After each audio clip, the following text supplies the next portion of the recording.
김진의 돌직구쇼에 오신 여러분 반갑습니다. 김진입니다. 저는 오늘도 이곳 광화문 청계 광장에 나와 있습니다. 먼 하늘이 굉장히 말끔하게 보입니다. 오늘은 시야 확보가 참 좋습니다. 그만큼 미세먼지, 초미세먼지로부터 자유롭다는 얘기겠죠. 깨끗한 공기, 하지만 싸늘한 공기입니다. 두툼하게 입고 나오시기 바라겠습니다. 이 정치권의 이합 집산, 이거 너무한 거 아닙니까? 하룻밤 자고 나면 진영이 갈라져 있습니다. 어제까지만 하더라도 니 편 싸우던 민주당과 정의당이 이번에는 이중 등록제로 한 목소리를 내고 있습니다. 이게 무슨 말이냐면 지역구에서 떨어진 국회의원 후보를 비례대표 후보로 다시 올려서 어떻게든 당선을 시키겠다라는 취지의 제도입니다. 아무리 정치는 상상의 생물이라고 하지만 정치가 용은 아니지 않습니까? 현실에 기본을 둬야 하는데 어쨌든 4+1 어젯밤에도 또 결렬됐습니다. 그 이중 등록제 때문입니다. 잠시 후에 이 정치권의 복잡한 속내 짚어보겠습니다. 전 비가 오나 눈이 오나 매일 아침 이곳에서 여러분을 기다리겠습니다. 김지의 돌직구쇼 지금 라이브로 시작합니다. 잠깐만요.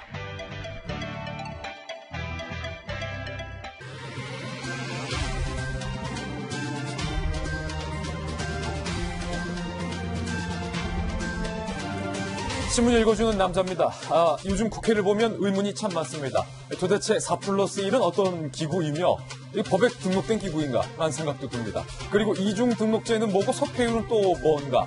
1년간 이렇게 싸운 게 결과적으로 지역구 고작 3석 줄이자고 이렇게 싸웠던 건가 의문이 많습니다. 오늘도 그 의문 국회에 던져보겠습니다. 오늘 조간신문들 어떤 뉴스 보도하고 있는지 지금부터 저와 함께 하시죠. 먼저 동아일보입니다.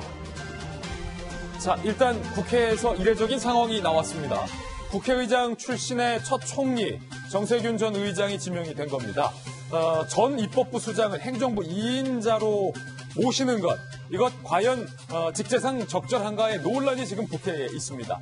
문재인 대통령도 이렇게 얘기했습니다. 주저함이 있었다. 주저함이 있었다. 국가의전 서열 2위를 행정부 2위로 데려가는 것, 주저함이 있었다. 대통령도 이렇게 말했죠. 정세균 총리 지명자 본인은요, 이렇게 얘기했습니다.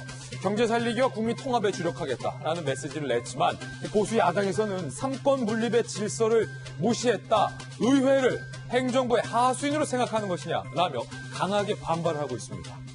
이제 남은 산은 총리 청문회와 국회 인준, 표결을 거치게 되는데 자, 전직 의장 출신 그리고 여야 두루두루 의원들을 많이 하는 정세균 총리 지명자지만 과연 순탄하게 남은 과정을 통과할 수 있을 것인가 잠시 후에 짚어보겠습니다. 다음 신문입니다. 이번엔 한국일보입니다. 자, 경찰에서 검찰로 넘어가는 이른바 김기현 수사 사건이 왜 무혐의가 났을까? 결정적으로 경찰의 조사를 받은 김기현 동생 사건의 참고인들이 검찰에서 진술을 뒤집었기 때문이다. 한국일보가 취재했습니다. 이 참고인들은 급기야 검찰 조사에서 경찰의 조서를 보더니 내가 이렇게 얘기 안 했는데요? 경찰 조서가 제가 얘기한 것과 정반대인데요? 라는 진술까지 검찰에서 한 걸로 전해지고 있습니다. 한국일보 보도에 따르면 검찰은 경찰이 무리하게 참고인들을 불러서 본인들이 원하는 대로 조서를 꾸몄다, 조작했다라고 한국일보는 취재하고 있습니다.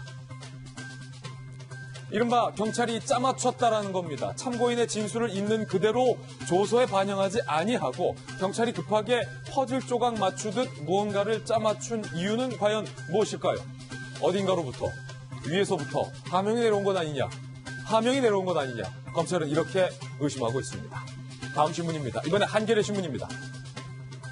자, 끝내 북한을 접촉 못하고 빈손으로 떠난 비건 미 국무부 장관. 새로운 길, 북한의 행보는 무엇일까라는 겁니다.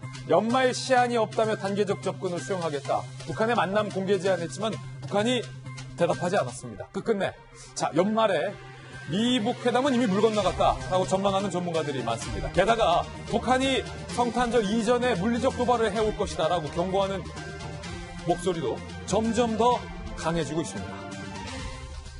다음 신문입니다. 이번엔 조선일보입니다. 1주택자들도 비명을 지르고 있다. 이유는 세금 때문입니다. 보유세. 이 보유세를 매기는 기준인 공시지가를 정부가 바꾸기로 한 거예요. 시세의 70, 80%까지 올린다. 공시지가는 보통 시세보다 낮게 책정이 되는데 그 공시지가를 거의 시세 가까이 올린다는 겁니다. 그러면 강남의 20평대 아파트에 사는 사람들의 주택 공시지가는 11억에서 17억으로 올라가게 되고 이분들 보유세 420만 원에서 하루아침에 630만 원으로 껑충 뛰게 됩니다. 세금 부담이 눈덩이처럼 불어났다는 겁니다. 1주택자라 하더라도 말입니다. 전문가들은 보유세 높일 거면 양도세 등 거래 비용이라도 낮춰야지 이거 다 올려놓으면 집 있는 게 죄냐? 라는 목소리가 나올 수밖에 없다라고 분석을 하고 있습니다. 정부의 부동산 정책이 점점 강경도로 세지고 있는데 반발이 심상치 않습니다. 더군다나 정부가 대출 금지 발표했던 것에 대해서 헌법 소원까지 제기된 상황입니다. 잠시 후에 이야기 나눠보겠습니다. 자, 다음 신문입니다. 이번에 경제지 한번 보시죠. 한국경제. 루이비통 회장의 재산이 이거 얼마입니까? 이게 45조 맞습니까? 45조 불었습니다. 세계 최고 부호를 눈앞에 두고 있습니다. 올 주가가 61% 급등을 했죠. 1,093억 불. 중국의 이 루이비통을 사는 사람들의 수가 늘고 티파니라는 또 하나의 이 보석 회사를 루이비통이 인수했기 때문이라고 합니다. 대단하군요. 45조 불었다. 다음 신문입니다. 이번엔 서울신문입니다. 자, 160만 원으로 4인 가족 입에 풀칠. 그들은 매달 20일 전에 장발장이 된다. 얼마 전 배고파서 마트에서 절도를 했다. 라는 인천 장발장 사건 때문에 돼지 한 마리 보내주고 싶다. 많은 분들의 이 따뜻한 성원이 있었습니다. 그런데 기초생활보장 수급자들의 형편이 이토록 쉽지 않다는 거예요. 녹록지 않다는 겁니다. 160만 원, 174만 원가량으로 4인 가족 입에 풀칠할 수 있을까? 다음 달 수급 때까지 2주간 텅 빈 기간에 생활고를 겪게 된다는 거죠. 치아가 다 빠지도록 치료는 꿈도 못 꿨다. 라는 얘기도 나오고 있습니다. 연말이니만큼 우리 주변에 따뜻한 도움의 손길이 필요한 절실한 그런 대목입니다. 지금까지 신문 읽어주는 남자였습니다. 네, 오늘 아침 저와 함께 등판한 등판 선수 소개를 해드리겠습니다. 자, 저희 돌직구쇼 전담 변호사이자 이제는 매주 수요일마다 만날 수 있게 된 초특급 변호사 이수희 변호사님 나왔습니다. 어서 오세요. 그리고 민주당의 소신파 국회의원 할 말은 한다. 눈치 보지 않는 좌고우면하지 않는 역대 정권마다 쓴소리를 마다하지 않았던 종천 의원 나왔습니다. 자, 그리고 KBS 방송기자 방송 데스크 출신의 안영환 전 의원님 모셨습니다. 눈에 보이는 모든 것을 의심하고 분석하는 한국이미지전략연구소 허은하 소장님과 돌직구쇼의 명품 시그니처 김변민 박사님 나왔습니다. 모두들 어서 오세요. 반갑습니다. 네, 오늘 키워드도 3가지 준비했습니다. 하나하나씩 전해드리죠. 첫 번째 키워드는요. 삼권 분립. 정세균 전 의장이 총리로 지명이 됐습니다. 이낙연 총리는 자연스럽게 이제 백수 신세가 됐습니다. 총선에서 보증의 역할을 할 것이라는 얘기도 나오고 있습니다. 그런데 야당에선 반발하고 있습니다. 잠시 후 국회 상황을 짚어봅니다.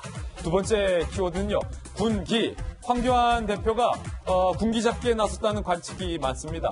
대표가 얘기하는데 졸고 있는 의원 누굽니까? 이런 말까지 황 대표가 했다고 해요. 잠시 후에 이야기 나눠보겠습니다. 세 번째 키워드는요. 정무적. 조국 전 장관이 최종 책임은 정무적 책임은 나한테 있다라고 검찰에 진술했습니다. 이른바 유재수 무마 의혹과 관련했습니다. 이 말은 그런데 뒤집어 보면 법적 책임은 나한테 없다라는 말로 들리기도 합니다. 조로남불이라는 비판이 벌써부터 나오고 있습니다. 잠시 후에 이 이야기도 다뤄봅니다. 자, 오늘도 새로운 뉴스 많이 준비되어 있습니다. 김지혜 돌직구쇼 오늘의 탑 뉴스로 시작합니다.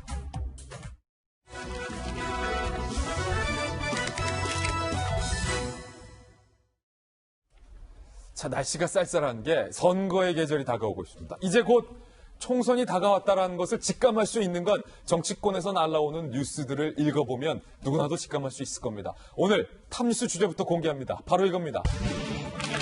자, 선거가 다가와서였을까요? 청문회에 부담이 있었을까요?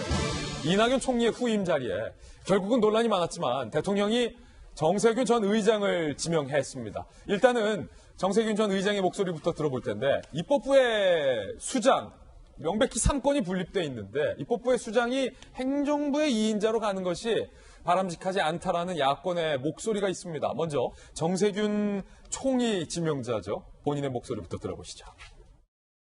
국회의장 출신이기 때문에 적절한지에 대한 고심을 했는데 국민을 위해서 할 일이 있다면 그런 거 따지지 않을 수도 있는 거 아닌가 하는 판단으로 제가 지명을 수락했습니다. 국회의장을 지냈던 인사가 국무총리로 들어가는 건 헌정사상 처음 있는 일입니다. 그러니만큼 야당에서는 비판의 목소리가 상당히 지금 거셉니다. 도대체 국회를, 입법부를 뭘로 보느냐라는 거죠. 들어보시죠. 입법부 수장이 행정부에 가서 북싱거린다는 것 도대체 국회의원으로서 용납할 수가 없습니다. 국회의 자존심을 낭들이 뭉개는 것입니다. 전 국회의장은 대통령 및 국무총리로 만들고 현 국회의장은 대통령에게 충성하면서 정권의 입맛에 맞추어 불법 의사봉을 휘두르고 있습니다. 독재입니다. 삼권 분립이 무너진 독재, 견제와 균형이 사라진 독재, 대한민국의 오직 대통령만 보이는 독재입니다. 문재인 대통령은 즉각 전 국회의장 정세균 의원에 대한 지명을 철회하십시오. 자, 지금 야당, 특히 한국당을 중심으로 반발의 목소리가 거세지고 있습니다. 이게 처음 있는 일이다 보니까 야권은 이렇게 반발을 하고 있는 건데 이 속 안에 담겨있는 정치권의 셈법은 참 복잡한 것 같습니다. 일단은 김병민 박사님, 네. 지명됐다고 바로 국무총리 되는 거 아니죠? 총리 후보자는 반드시 청문회도 걸쳐야 되고 또 특히 국회에 이제 인준을 받아야 되잖아요. 네. 그런데 벌써 일각에서는요, 청문회부터 국회 인준까지 정세균 전 의장이 총리로 가기까지 이게 쉽지 않을 거다는 얘기가 들려와요. 넘어야 될 산이 많은 것 같은데요. 장관 후보자 같은 경우는 청문회에서 보고서가 채택되지 않더라도 특정 기관에 정해서 재송부 요청하고 대통령 임명 강행할 수 있습니다. 하지만 국무총리는 상황이 좀 다른데요. 네. 국회에서 무기명 투표를 통한 과반의 표가 있어야지만이 인준 동의를 거쳐서 총리가 될 수 있습니다. 야당이 지금 이렇게나 반발하고 있잖아요. 근데 지금 우리가 보고 있는 건 자유한국당의 반발을 봤는데요. 자유한국당뿐만이 아니라 새로운 보수당도 반발하고 있고 더 나아가서 대한정치연대 소속의 천정배 의원 아마 기억하실 겁니다. 천정배 의원은 정세균 의원과 굉장히 친분이 두터운 인사로 알려져 있는데요. 개인적으로도 친한데. 천정배 의원이 대놓고 의회 민주주의를 무시하는 이런 처사를 하게 된다면 나는 공개적으로 반대표를 던질 수밖에 없다 이렇게 천명하기도 합니다. 그럼 보세요. 더불어민주당이 가지고 있는 표는 129석. 예. 정의당이 조금 좀 서로 관계가 좋지는 않습니다만 정의당이 합친다 해도 135석.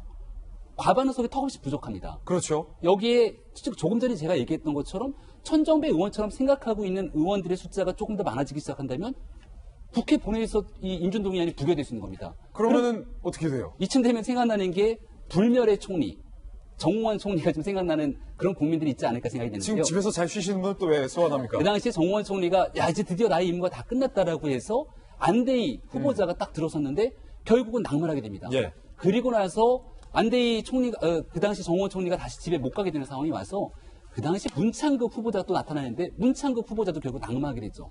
그러니까 두 번의 총리가 낙마하게 되니까 가고 싶어도 갈 수 없는 불멸의 총리 정우원 얘기가 나오는데요. 예. 이쯤 되면은 만약에 총리 국회 본회의에서 인준투표가 부결되게 되면 이낙연 총리는 빨리 자리를 이제 어느 정도 내려놓고 총선으로 가서 총선의 진두지 역할을 하고 싶은데 이쯤 되면은 만약에 청문회 통과가 안 되는 상황을 거치면서 이낙연 총리가 계속 주저앉게 되는 불멸의 총리가 되는 것 아니야? 예. 라는 얘기가 나올 수도 있거든요. 그래서 국회의 상황은 끝날 때까지 끝난 게 아니다라고 하는 요기베라의 명언처럼 예. 마지막 상황을 지켜봐야 되기 때문에 입법부의 수장이 총리로 가는 것들에 대한 국회의원들의 평가가 어떨지는 아마 인준 표결을 통해서 그 결과가 나오지 않을까 싶습니다. 그렇군요. 이 민주당 내부에서도 좀 뭔가 심상치 않은 기류도 보이는데 특히 정세균 전 의장이 총리로 가게 된다면 자연스럽게 이낙연 현 총리가 당으로 돌아와서 이해찬 대표 말고 총선에서 뭔가 거수기 역할을 하는 것 아니냐라는 관측이 많기 때문에 이해찬 대표가 이낙연 총리의 당으로의 복귀를 반기하지 않을 것이라는 분석도 나오고 있습니다. 정춘 의원님. 네. 그렇기 때문에 정세균 전 의장의 총리 행위 역설적으로 이게 쉽지 않을 수도 있다라는 얘기도 당 안팎에서 나오고 있는 것 같던데 실제로는 어떻습니까, 기류가? 당에서는 이낙연 총리가 총선에서 일정 부분 역할을 할 것이다. 예. 라는 것에 대해서는 오래전부터 공감대가 있어 왔고요. 이해찬 대표도 다 전적으로 찬성합니까? 그건 뭐 제가 직접 여쭤보지 않아서 잘 모르겠습니다만 예. 당 안에서는 어쨌든 광범위한 공감대가 이루어져 왔다. 그렇군요. 인재 영입이나 선거 기획이나 이런 데스크에서 하는 거는 이해찬 대표가 하고, 전국적인 유세라든가, 그러니까 유세를 돌고 또 외부에 노출되고 하는 그런 것들은 이낙연 총리가 담당을 하고 그렇게 역할을 분담해가지고 투톱 시스템으로 가는 걸로 뭐 광범위한 그냥 공감대가 이루어져 있었어요. 그렇군요. 예, 그러니까 이낙연 총리가 당해오는 것에 대해서 예. 거부감이 있다? 내가 원톱인데 왜 투톱이 되냐? 이런 거는 아닌 것 같은데. 그런 건 아니다. 네. 그러면 자연스럽게 이제 총리에서 내려오게 되는 이낙연 현 총리는 과연 어떤 생각하고 있을까? 이제 총선이 코앞이거든요. 이낙연 총리의 이야기 어제 저희가 취재했습니다. 직접 들어보시죠. 대통령께서 그렇게 답을 하셨습니다. 오후에 직접 발표를 하겠다. 총리도 이제 자기 정치를 할 때가 되지 않을까. 이제 농담 비슷하게 제가 좀 마음에 안 들면 당에서 안 받아 뭐 이런 꾸중을 하시는 지도자들도 계셨어요. 그러니까 당으로 간다는 것을 전제하니까 그런 말씀을 했겠죠. 자, 지금 방금 들으셨듯이 이낙연 총리도 나 이제 당으로 돌아가서 총선에서 역할을 해야지 라는 생각을 이미 100% 하고 있습니다. 그렇다면 이낙연 총리가 당으로 돌아와서 총선 때 뭘 하느냐 이런 시나리오가 나오고 있습니다. 자, 이제 곧 총선이기 때문에 자, 미리 이런 포인트들을 저희 돈식구쇼와 함께 짚어보면서 우리가 총선을 함께 치르면 더욱더 재밌겠죠. 이낙연 총선 역할 시나리오 1. 이해찬과 투톱 체제로 공동선대위원장 정도의 역할을 하지 않겠느냐. 사실은 가로 열고 그냥 아예 원톱을 한다는 얘기도 있어요. 가로다. 2. 정치 1번지 종로에 출마해서 저쪽 황교안 대표와 빅매치를 겨룬다. 국회의원 대 국회의원 선거를 치른다는 거죠. 여기서 떨어지는 사람은 어느 쪽이든 큰 내상을 입게 되겠죠. 세 번째, 비례대표 출마 혹은 선거 지원에 전념하겠다. 3번은 제가 좀 이낙연 총리를 제가 보는 관점에서는 이낙연 스타일은 좀 아닌 것 같아요. 3번은 좀 아닌 것 같고 1번과 2번의 그 중간 어디쯤이 아닐까라고 저는 개인적으로 예측을 하는 바입니다. 자, 그렇다면 가장 설득력 있는 시나리오 중에서 종로에 출마한다. 그렇다면 한국당에서는 황교안 대표가 나가야 하는 것 아니냐라는 얘기가 오래전부터 있었습니다. 이 두 사람이 종로에서 만날 가능성은 얼마나 될까요? 자, 거의 대선 전초전. 여기서 이기는 사람은 곧바로 대선 가는데 순탄.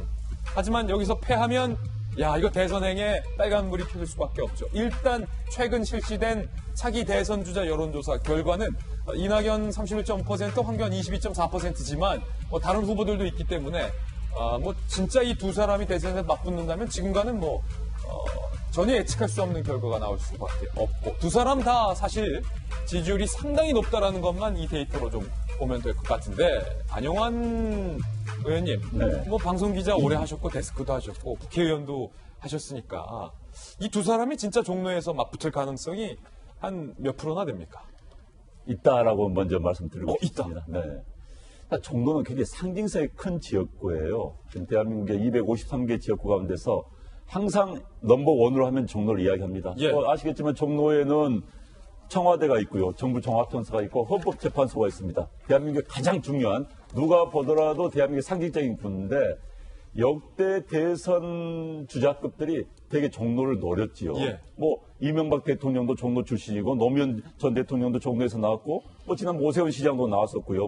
떨어지거나 되거나 했었지만 어찌됐든 종로를 노린 경우가 굉장히 많았습니다. 그런데 이제 게다가 정세균 현 의원이 총리로 가면 종로 그 자리 비거든요. 그럼 당연히 이낙연 현 총리가 그 자리를 노릴 수밖에 없는 거고 그러면 이제 야당에서도 황교안 현 대표에게 뭔가 요구를 할 겁니다. 예. 야당 붐을 일으켜야 된다. 그럼 뭔가 나 싸워야 된다. 예. 한다면 종로로 가라고 할 이야기가 굉장히 높아요. 총리 대결이 되겠군요. 그렇죠. 그러면. 게다가 이제 전직 총리, 현직 총리. 물론 이제 선거 때가 되면 두 전직 총리가 되겠지만요. 게다가 여야에서 대권 후보 지지자 넘버원들 1등이 그러니까 굉장히 빅매치가 될 수가 있습니다. 여기서 지는 사람은 상처가 제가 말씀하신 것처럼 진원이 굉장히 타격이 크겠죠. 예. 그러나 이제 두 사람이 당내에서 요구가 있을 겁니다. 단 이제 이런 거 있죠. 당내에서 아까 말씀했지만 종로에 얽매이면 두 후보가 종로에 얽매이면은 손발을 묶입니다. 예. 다른 데 지원 유세를 할 수가 없어요. 예. 그럴 바에는 좀 느슨한 데 가서 당선을 전제로 하고 나서 지원 유세를 해달라. 사실 이낙연 총리 같은 경우는 현재 이해찬 현 대표가 지방 유세를 나설 수가 없습니다. 제가 보기에는요. 예. 선거 때 되면 매일매일 방송에서 선대 본부장의 인터뷰가 나가야 돼요. 솔직히 제가 뭐 이해찬 현 당대표에 대해서 폄하한 이야기를 하지만 예. 멘트가 나올 수가 없어요. 건강 상태가. 예. 현재 앉아서 하는 말도 굉장히 어눌하게 합니다. 그런데 대중 유세 할 수가 없습니다. 제가 보기에는. 그럼 결국 누군가가 당 대표급이 나가서 대중 유세를 하고 그 멘트가 계속 매일매일 나가야 되는데 한다면 이낙연 현 총리, 또 이낙연 후보가 나설 수밖에 없는 상황이고 그렇다면 당에서 총리 어떻게 묶어놓을 수가 있느냐. 나서야 된다. 라는 주장이 나올 수가 있죠. 그러나 이제 이낙연 아마 총리도 그걸 원할 겁니다. 사실 이 지방선거든 총선이든 정치인들한테 장의설인 겁니다. 참 이제 대권 후보는 전국을 돌아다니면서 유세라는 것 자체가 자기의 대선 후보 운동이나 마찬가지인 그렇군요. 거예요. 뭐 부산 가고 대구 가고 광주 가면 자기의 선거 운동인데 종로에 묶인다? 그건 원치 않겠죠. 아마 이낙연 총리 입장에 본다면 그러지 않고 나 쉬운 데 좀 나 보내다오. 그러고 나서 전국 돌아다니면서 나 대선 운동하고 싶다. 이게 속마음일 겁니다. 마찬가지로 황교안 현 대표도 마찬가지일 거예요. 묶이면 안 되니까. 묶이면 안 된다. 여튼 묶이면 안 그렇지만 이제 당에서 또 국민들은 선거란 게요. 매치예요. 매치라면 싸운다는 겁니다. 그래서 국민들은 한번 붙어봐라. 왜 제일 재밌는 게 싸움국이거든요. 싸움국이죠. 네. 그렇기 때문에 차이가 안 다치는 한. 그렇기 때문에 국민들 그걸 원하고 아마 앵커도 그걸 원하기 때문에 저한테 질문을 던지신 것 같은데. 그렇죠. 전 원해요. 그러나 예. 본인들은 원치 않을 것 같다. 이 말씀 드리고 싶습니다. 상당히 재미있는 이 종로에 대한 네. 이 비하인드 스토리까지 들어봤습니다. 자, 이번엔 총선 얘기 나온 김에 국회 상황으로 바로 가보겠습니다. 저희가 준비한 두 번째 이슈입니다. 자, 4+1에서 어젯밤에도 결국은 이 선거법에 대해서 합의를 도출하지 못했습니다. 지금 계속 결렬. 민주당과 정의당이 한편인 듯 하다가 서로 니 탓 손가락질을 하는 장면까지 어제 봤는데 어젯밤에 가까스로 4+1 협의체가 다시 돌아갔는데 결국은 결렬됐다는 겁니다.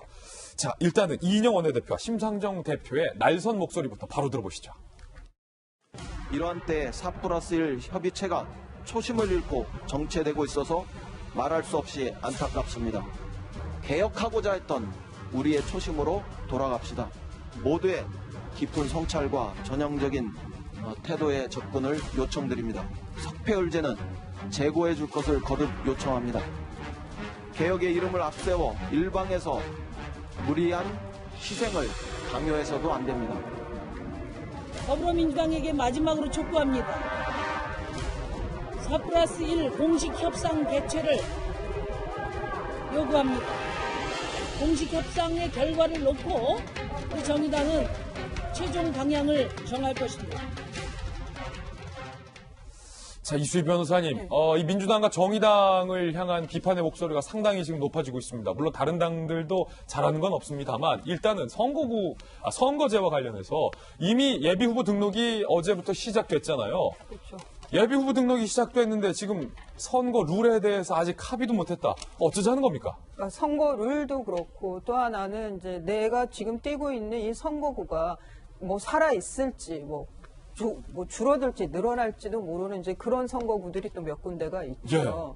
이런 참 그 21대에서 선거제를 개정을 하겠다라고 하면 막판에 이렇게 몰아붙일 것도 아니고 그다음에 선거제가 먹고 사는 문제하고 직접적인 관련은 없다 하더라도 큰 틀에서 나라의 체제와 관련되는 거기 때문에 그게 또 민생하고 관련이 없는 건 아니거든요. 어떻게 보면 더 중요한 제도일 수도 있어요. 근데 이것이 이렇게 각 정당마다의 이해득실에 따라서 지금 왔다 갔다 하고 있는 건데 거기에다 특히나 민주당의 경우에는 그 공수처법하고 그 검경 수사권 조정 법안을 패스트 트랙에 올리기 위해서 정의당이랑 다른 당들의 도움이 필요하니까 전략적으로 좀 동의를 해준 것도 있죠. 그 부작용이 지금 이렇게 드러나는 거라고 보이는데 저는 또 하나는 정의당에 대해서도 저는 쓴소리를 안 할 수가 없습니다. 정의당의 이제 그 다양한 정당들의 출연을 위해서는 지금 이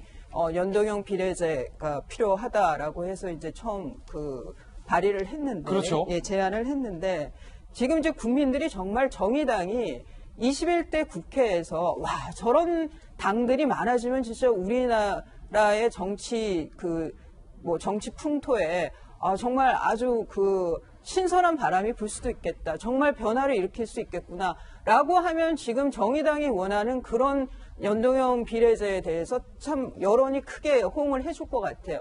그런데 21대 정의당이 보여준 모습은 그런 모습이 아니고 민주당의 이중대 같은 역할. 정의당이 정의롭지 못했다. 네, 거기다 조국 사태 때 임명에 또 그 동의를 해줬어요. 정말 정의롭지 못한 정의당의 모습을 보는 거예요. 저럴 바에는 뭐로 이런 그 다양한 정당이 왜 필요하냐는 생각을 못하게 한 거죠.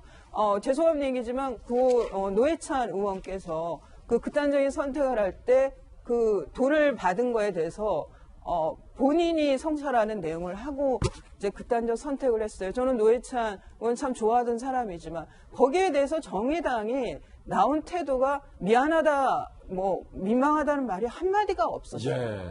자당의 의원의 그런 모습에 대해서. 그러니까 돈을 받았다는 건 인정한 건데 뭐 나중에 가면 그것조차 부정하는 것처럼 또 보이는 말들도 하고. 그래서 저는 정의당이 군소 정당으로서의 정치 변화를 일으킬 수 있다는 기대를 전혀 주지 못한 21대였기 때문에 그래서 또 정의당이 내세우고 있는 이 연동형 비례제에 대해서도 많은 분들이 좀 이해할 수 없다라고 이제 생각하신 것 같고 또 하나는 너무 어렵다는 거예요. 너무 어렵다. 무슨 이중등록제, 석패율제, 뭐 캡을 씌우네 그게 50%, 30%. 복잡하면 거기에는 꼼수가 나오게 돼 있고 꼼수다. 예, 뭔가 그 문제가 생기게 돼 있는 거예요. 부작용이 많을 수밖에 없는 거예요.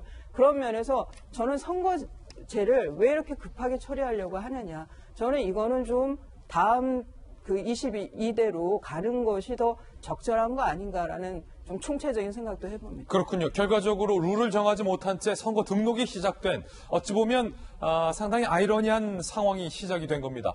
어제 4+1이 심의에도 결국 결렬됐는데 여기에서 희한한 제도가 또 하나 나왔습니다. 이중등록제. 요게 지금 관건입니다. 진화하는 꼼수. 이번엔 이중등록제. 자, 어제 민주당이 이중등록제 도입을 들고 나왔어요. 이중등록제 카드를 들고 나왔어요. 4+1 뭐 석패율이다 뭐다 지금 합의가 안 되니까 어떻게든 합의해 오려고 민주당은 자 정의당 그럼 일로 와봐. 이중등록제 이거 어때? 근데 정의당이 들어보더니 괜찮겠다. 지금 찬성하고 있는 분위기예요. 근데 여기에 또 바른미래당이 반대하고 있어요. 자, 이중등록제가 뭐냐? 지역구에 후보를 내요. 그런데 그 후보가 지역구에서 떨어져요. 그러면 보통은 다음 선거 때 나오거나 아니면 끝이거나라는 거죠. 근데 그 후보자를 비례대표에 등록시켜서 어떻게든 당선을 시키게 만드는 제도라는 겁니다. 비례대표를 통해서 구제가 가능하다는 거예요. 패자 부활이 가능하다는 거예요. 특정 지역에 한정돼서 자 민주당에게 유리하다라는 관측이 있습니다. 한국당과 바른미래당은 후한무치 끝판왕 이런 논평을 했고 오시단 원내는요. 이중등록제야말로 정의당의 뭐 심상정 의원 등등의 이른바 중진 알박기, 중진 구제용으로 악용될 소지가 다분해서 찬성할 수 없다라고 반발을 하고 있는 그런 상황입니다. 자, 이거 확실히 과연 진짜 4+1에서 이 선거제 합의가 가능할 것인가에 대해 의문이 드는 대목인데 이중등록제, 조영천 의원님. 아니 쉽게 말하면 지역구 후보 떨어지면은 비례로 해서 어떻게든 당선시키겠다. 정의당 입장에서는 뭐 심상정 대표라든지 중진 등등 반드시 떨어지지 않게 어떻게든 비례도 당선시키겠다. 알박기다. 뭐 이거 아닙니까? 솔직히 말씀드려가지고 지금 이중등록제와 석패율하고 어떻게 구체적으로 다른지를 제가 아직 이거저거 좀 찾아봤는데 지금 잘 모르겠어요. 아니 검사 출신의 청와대 파견에 법무부도 가시고 국정 가신 분도 모르면 본인들은 알고 협상하는 겁니까? 아니 저 좀 시간이 없어가지고. 어쨌거나 제도는 간명한 게 좋죠. 그리고 주권자가 그 가장 적극적인 정치 참여인 투표를 할 때는 내 표가 이게 어떻게 쓰여진다는 걸 심플하게 알 수 있는 게 좋습니다. 이 내 표가 어떻게 되는 건지를 잘 모르면 이게 국민 주권에 좀 반하는 측면도 좀 있다고 보긴 합니다. 근데 이중등록제는 석패율까지는 이제 열심히 공부해가지고 했는데 저희 갑자기 나와가지고. 도통 모르겠다. 일단은 공부를 좀 해야 될 것 같습니다. 아니, 김병민 박사님, 쉽게 말해서 예를 들자면, 정의당 입장에서 이중 등록제를 하면, 네. 자, 지역구에 심상정 후보가 나왔잖아요. 그런데 비례 2번에 또 심상정. 그러니까 이중으로 등록해놓은 거예요. 지역구에도, 비례에도. 지역구에서 떨어지면 비례가 앞순이니까 어떻게 당선이 되겠는데, 이게 문제는, 민주당과 정의당이 연동형 비례를 하자라는 취지와 정반대로 배치된다는 거예요. 연동형 비례 의원을 늘리자. 전문가들, 각계 계층의 목소리를 국회에 더 많이 대변할 수 있게 하자라는 취지인데, 아니, 이중등록제를 해버리면은 그만큼 비례로 할 수 있는 자리가 중진들이 떡하니 차지하니까 줄어들잖아요. 연동형 비례랑도 취지가 안 맞는 거 아닙니까? 당초의 취지랑 어긋나게 되는 상황으로 계속 가게 되는 거죠. 문제가 생겨서 이쪽 정당에서 문제 제기하니까 그래 그럼 그 문제 들기 위해서 이렇게 한번 해보자. 이 문제 얘기하니까 저쪽 정당에서 그건 문제가 있네. 그럼 이렇게 해보자 가니까 점점 배가 산으로 가고 있는 상황인데요. 애당초 얘기했던 것처럼 연동형 비례대표제는 국민이 투표하게 되는 사표를 방지하고 대표성과 비례성을 강화하자는 본래 취지가 있습니다. 근데 보세요, 지금 지역구 250, 비례대표 50개를 가져가겠다는 거예요. 지금 비례대표는 47개인데 여기 3석을 늘리겠다는 겁니다. 근데 그 중에 상당 부분을 가지고 얘기하게 되는 이중등록제나 석표유제가 들어가게 되면 비례대표로 당선되는 것이 아니라 지역구에 나갔다가 떨어진 사람이 그 숫자에 들어가게 됩니다. 그러면요. 그럼 현재 있는 비례대표 숫자보다도 비례 숫자가 더 줄어들게 되는 거예요. 예. 그렇게 되면 우리가 비례대표라는 건 지역구에서 당선되기 어려운 전문가나 사회적 약자, 정치신인. 정치신인 이런 사람들을 위한 배려 장치를 한 거로 보이는데 그렇지 않게 되는 누군가가 권력의 힘에 따라 들어가게 되면 이것은 애당초 취지에 맞지 않는 것 아니냐 이렇게 주장이 나오고요. 앞서 이제 두 가지 차이점에 대해서 아주 간단하게 설명을 드리면 석패율제는 선거에 나가서 가장 근소하게 아깝게 떨어진 사람을 구제해 주자는 겁니다. 그럼 누가 제일 큰 이득을 받지? 라고 물어보면 정의당의 심상정 의원이네. 심상정 의원이 항상 가장 높은 득표를 얻기 때문에 설령 떨어지더라도 정의당의 심상정 의원 구제해주는 제도 아니야라고 비판하니 심상정 의원이 이거 모욕적이다 라고 얘기하면서 나에 해당되지 않고 이중등록제로 그러니까 말 그대로 떨어지는 비율 차이가 아니라 김진 기자가 지역구에 출마하더라도 김진 기자의 비례대표 앞순위에 나서 이 사람은 반드시 올려줄 수 있게 만드는 게 이중등록제거든요. 근데 그런 방식을 취하더라도 그럼 누가 김진 기자를 비례대표 앞순위에 올릴 건지 말 건지는 정당이 결정하는 거잖아요. 국민이 결정하는 게 아니라. 지금 방송 트신 분은 오해하겠어요. 김치지 지역구로 나간다, 비례로 나간다 이렇게 생각하니까. 그러니까 이런 방식으로 가게 되는 상황들이 조홍천 의원님 설명해 주셨던 것처럼 국민들에게 전문가들도 잘 이해하기 어려운 제도라면 총선이 이제 불과 몇 달 남지 않는 상황에서 얘기할 것이 아니라 넉넉하게 다음번 총선으로 옮기고 여기에 대한 공약을 바탕으로 국민들께 선택을 이 제도에 대한 그런 공약으로 가져가는 것이 온당하다는 생각입니다. 정말 저는요. 예. 자꾸 꼼수를 두다 보면요. 또 꼼수. 게다가 지금 저는 국민들 상대 거짓말하고 있다고 봐요. 누가요? 민주당, 정의당. 한 번 거짓말하기 시작하면요. 그 거짓말을 덮으기 시작하면 10번을 거짓말해야 되는 겁니다. 그래도 부족한 거예요. 지금 자꾸 거짓말을 하려다 보니까는 꼼수. 방금 말씀하신 것처럼 이중등록제는 석패로 복잡하니까 꼼수 나오는 겁니다. 이건 아니고요. 저는 왜 그리 급하게 서두르는지 미국에서는 이런 교육을 시킵니다. 자, 어린애들한테 자, 두 사람이 버스에 탔어요. 창문이 닫혀져 있어요. 그러니까 한 사람은 창문을 열고 싶어. 더우니까. 한 사람은 추우니까 닫고 싶어. 이럴 때 어떻게 해야 됩니까? 그럼 애들이 지금 손 들고 열어야 됩니다. 닫아야 할 거 아닙니까? 그럼 교육은 뭐냐? 현재대로 해라. 의견이 나뉠 때는 현재대로 해라. 이게 기본적인 상식 교육입니다. 미국에서는 그렇게 하죠. 그게 상식인 거예요. 의견이 엇갈 때는 현재대로 간다는 거예요. 상황 변화를 하지 말고. 그럼 현재 선거법 관련해서 국민들은 모릅니다. 뭐가 뭔지도 몰라요. 또 현재 국회의원들 내에서도 논란이 많아요. 솔직히 대다수의 현역 의원들도 현행대로 가기를 원합니다. 그럼 왜 바꾸려고 하는지 모르겠어요. 왜? 정의당 때문에? 솔직히 말로 공수법을 통과시키기 위한 그런 수단으로서 그건 아닌 거죠. 그렇다고 현재로 가는 게 맞습니다. 그 다음에 아까 말씀하신 것처럼 21대, 22대 후에 100명 대결을 보고 만들어야지 왜 선거 3개월 앞두고 왜 바꾸려고 저렇게 애를 쓰는 겁니까? 말이 안 되는 짓을 꼼수를 부리다 보니까 국민들이 열받게 하는 거죠, 지금. 자, 그런가 하면 이 4+1 안에 들어가지도 못한 한국당을 질타하는 목소리도 이게 만만치 않습니다. 요즘 국회 보면 마음에 드는 정당이 없다라는 얘기가 나오고 있는 대목입니다. 국회를 이른바 폭력 시위의 장으로 변질하게 만든 책임이 황교안 대표에게 있다라는 지적이 당 내에서조차 나오고 있는 겁니다.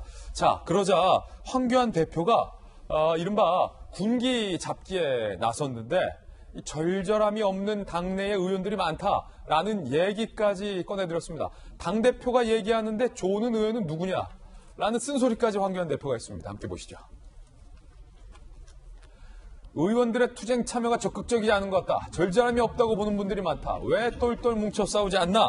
라는 얘기가 있어요. 그리고 한 의원이 졸자. 이것도 좀 참 웃기는 대목이에요. 한 의원 졸자.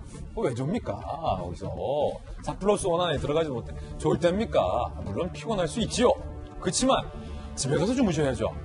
절절함에 대해 이야기하는데 조는 의원이 있어. 이렇게 황 대표가 마이크를 했어요. 대표가 정치를 잘 모른다고 말이 많은데 불만이 있으면 와서 얘기하시라. 그런데 재밌는 건 의총 때 불만을 제기한 사람이 아무도 없어요. 보시다시피 졸고 있었어요. 그런데도 이런 쓴소리를 했다는 건 황 대표가 당 내에서 본인에 대한 이 불만의 목소리를 군기잡게 하려는 차원이다라는 얘기가 나오고 있는 상황입니다. 자, 허은하 소장님, 요즘 황 대표가 논란에 휩싸였죠? 그렇죠. 변신을 많이 시도하고 또 투사 이미지로 이렇게 좀 강하게 나오는 부분에 대해서 긍정적으로 생각하시는 분들도 있지만 부정적으로 생각하는 사람들도 상당히 많은 것 같아요. 근데 이제 제가 전문가로서 평가를 한다면 오죽하면 보수가 저럴까라는 평가를 받는다면 다행입니다. 하지만 이건 쇼다. 라는 평가를 받는다면 빵점입니다. 예. 그렇기 때문에 앞으로는 어떻게 고객이라고 하는 우리 국민들에게 본인들이 가고자 하는 그 이념, 정체성이라는 게 확실하잖아요. 그러니까 보수에 대한 정체성을 제대로 보여줄 수 있는지에 대한 것을 쇼가 아닌 다른 부분으로 보여주기 위한 거라면 이렇게 당당하고 강하게 나가는 것에 대해서 또 칭찬해주고 싶습니다. 지금 왜 조냐라고 말씀하셨는데 국회의원들에게 한마디 하고 싶어요. 카메라 앞에서만 열심히 하는 척 하지 마시고 지금 미공개 회의라서 그런 겁니까? 거기서 지금 졸고 있을 때가 아닙니다. 지금 최악의 상황입니다. 우리 국민들은 다음 총선에서 도대체 누구를 찍어야 될지 모르겠습니다. 지금 차악을 뽑아야 되는 상황이라고 누구든 말하고 있는데요. 이 차악을 뽑아야 되는 상황이라면 자신들의 정체성, 이념이 명확하고 국민들이 헷갈리지 않게 단순 명료하게 우리가 진짜로 원하는 대로의 삶 그리고 원하는 대로의 대한민국으로 가고 있구나라는 것을 보여줄 수 있는 리더십 필요하지 않을까 싶습니다. 예, 조홍천 의원님, 특히 이번에 그제였죠. 국회에 사실은 한국당 지지자들이 많이 몰렸어요. 국회 안으로. 그런데 그 중에 일부가 이른바 이제 폭력적인 행동들을 해서 지금 정의당으로부터 뭐 고소도 당하고 난리도 아니던데요. 네. 그날 저도 국회에서 보니까 왜 그 배낭에 그 기뽕을 이렇게 달고요. 태극기, 성조기, 심지어는 그 이스라엘기까지. 이스라엘 기도 있었어요. 예, 그런 분들이 국회 도처에서 이렇게 돌아다니고 계셨어요. 제가 그래서 우연히 만난 자유한국당 의원께 그런 말씀했습니다. 지금 자유한국당이 극우 쪽하고 손잡고 지금 이 집회를 하는 거냐? 예. 그게 당신네 당에 도움이 될 것 같냐? 예. 자유한국당은 그래도 대한민국의 제1야당으로서 또 항상 뭐 자유민주주의를 고수하고 신봉하는 그런 정당으로서 항상 내셔왔던 게 법치인데 이거는 좀 아니지 않냐. 아니지 않냐. 예, 라고 제가 좀 걱정을 하면서 예. 좀 동의를 구했더니 자기도 그렇게 생각한다고 그래요. 한국당 의원도? 예. 그러니까, 그날 아마 이제 그게 화요일인가요? 월요일인가요? 월요일부터 해가지고 올 화수목 나흘 동안 국회 본청 앞 계단에서 각 최고위원들이 돌아가면서 주도를 하는 자유한국당의 집회가 있었습니다. 국회 집회가 예정이 돼 있었습니다. 거기에 이제 국회 외부에서 시민들이 합세를 한 건데요. 근데 거기서 우리 황교안 대표가 이렇게 뭐 손도 흔들고 지휘를 하는 듯한 그런 모습이 오버랩이 되니까 자칫 너무 믹스돼 가지고 끝쪽으로 가는 거 아닌가 하는 걱정이 있다고 제가 말씀을 드렸습니다. 예. 자, 이 당 안팎에서 나오고 있는 기류에 대해서도 전해드렸습니다. 각 정당들의 소식 살펴봤습니다. 이번엔 저희가 준비한 세 번째 이슈입니다. 검찰은 청와대의 이른바 하명수사 의혹 수사의 속도를 높이고 있습니다. 그런데 자, 오늘 상당히 흥미로운 내용이 들어와 있습니다. 이른바 송병기 업무 수첩 안에 어마어마한 내용들이 들어있다라고 검찰은 밝히고 있습니다. 특히나 이번에 새로 나온 이 수첩의 내용 같은 경우는요. 청와대가 곳곳에서 관여한 것으로 볼 수 있는 정황들이 이 송병기, 즉 송초로 캠프 측의 업무 수첩에 빼곡히 적혀 있었다는 겁니다. 어떤 이야기인지 하나하나씩 오늘 살펴볼 텐데요. 먼저 피해자로 알려진 김기현 전 시장의 목소리부터 직접 한번 들어보겠습니다. 업무사의 이 수기로 적어놨던 수첩 내용에 2017년 가을서부터 상당히 BH와 직간접으로 교감한 어떤 그런 내용으로 보여지는 되어 있습니다. BH 회의라고 기재되어 있습니다. BH와 관련된 표현을 여러 군데서 봤습니다. 완전히 청와대가 일종의 선거 기획, 선거 대책 본부 역할을 했다 할 수 있는 그런 정도의 내용들이. 자, 과연 BH, 블루하우스, 즉 청와대가 지난 선거 때 무슨 역할을 했던 것일까? 송병기 업무 수첩엔 어떤 내용이 나와 있었던 걸까? 지금 바로 살펴보시죠. 짙어지는 청와대 관여. 일단 문재인 대통령이 송초로 후보에게 출마를 직접 요청했다라는 내용도 이 수첩에 다 나온다는 거예요. 보시죠. 검찰은 지난 6일 업무 일지 확보했죠. 청와대 당내 경선 개입의 정황들도 이 안에 있다는 거예요. 어떤 내용일지 함께 보시죠. 2017년 10월 31일 VIP가 직접 후보 출마 요청. 부담으로 실장이 요청한다. 대통령이 직접 송초로 후보에게 직접 부탁할 면목이 없기 때문에 임종석 실장이 요청해 왔다라는 내용이 송병기 업무 수첩에 나와 있는 거예요. 여기서 VIP는 누굽니까? 문재인 대통령이죠. 자, 직접 대통령이 특정인을 찍어서 선거에 나오라라고 부탁을 했다는 겁니다. 그러면서 울산 여권 관계자는 송초로 울산에서 8번 낙마했다. 또 출마 요청하기에 면목이 없어서 임종석 실장을 통해서 요청한 것으로 풀이가 된다라고 얘기가 나오고 있어요.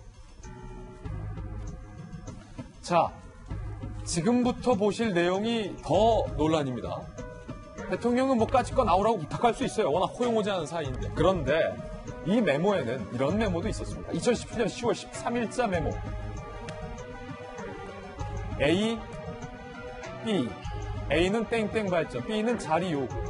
경쟁 후보를 다른 자리 보내서 교통정리하려는 정황이 있고요. 2017년 11월 초에 나와 있는 메모는요.